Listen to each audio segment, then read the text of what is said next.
La loi Rebsamen du 17 août 2015 n'a pas fait la une des journaux. Pourtant, pour les spécialistes, elle fera date. Alors faisons le point sur la question avec Pascal Pérez Desars, journaliste aux éditions Francis Lefebvre. Pascal, bonjour. Bonjour Isor. Alors vous estimez la loi Rebsamen importante. Est-ce que vous pouvez nous dire pourquoi en quelques mots? Eh bien, c'est une loi très riche. Alors en résumé, vraiment en résumé, elle facilite le regroupement des représentants du personnel, elle rationalise l'information-consultation du comité d'entreprise et la négociation collective, et elle assouplit et elle modernise le fonctionnement des institutions.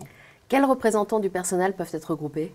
Alors jusqu'ici, les entreprises de moins de 200 salariés pouvaient regrouper leurs délégués du personnel et leur comité d'entreprise dans une délégation unique du personnel. Alors ce regroupement devient possible jusqu'à 300 salariés et il inclut le CHSCT. Résultat, moins de représentants du personnel, moins de réunions et du temps gagné pour beaucoup d'employeurs. Et un point important, c'est l'employeur qui décide de mettre en place ou non la délégation unique du personnel. Et pour les entreprises de plus de 300 salariés? Eh bien, elles aussi, elles peuvent regrouper leurs institutions, mais pour cela, il va leur falloir un accord d'entreprise majoritaire. La rationalisation de l'information-consultation du comité d'entreprise, ça consiste en quoi? Alors jusqu'à présent, l'employeur avait 17 obligations d'information-consultation du comité d'entreprise par an. En 2016, elles seront regroupées en 3 rendez-vous annuels.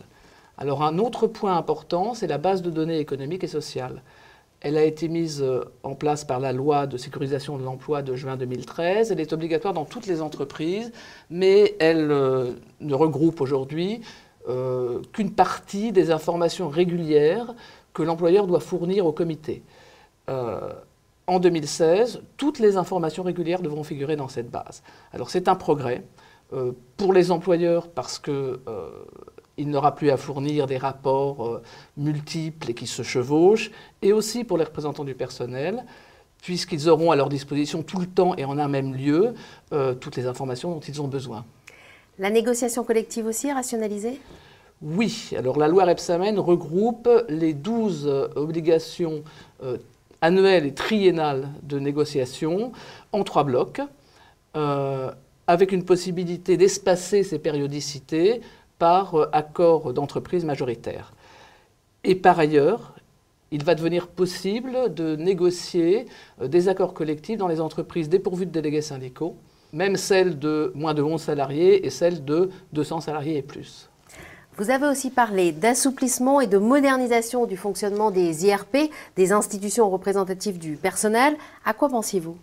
Alors les 2 exemples les plus frappants, ce sont les réunions communes et la visioconférence.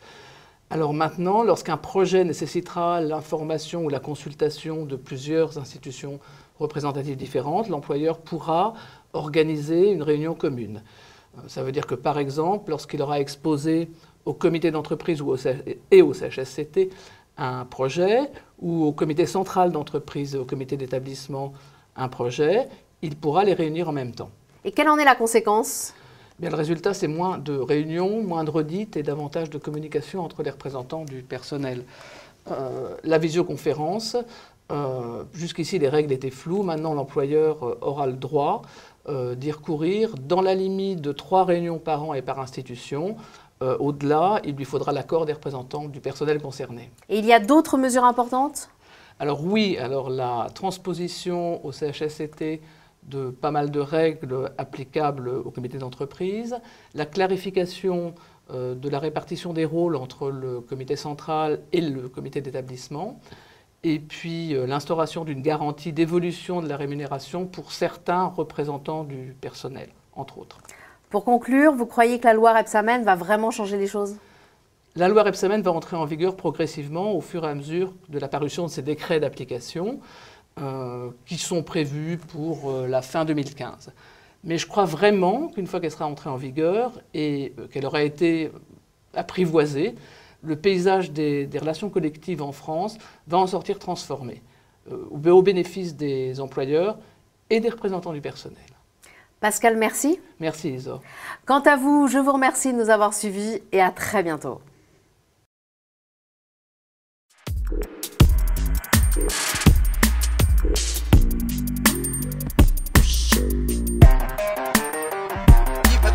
Over.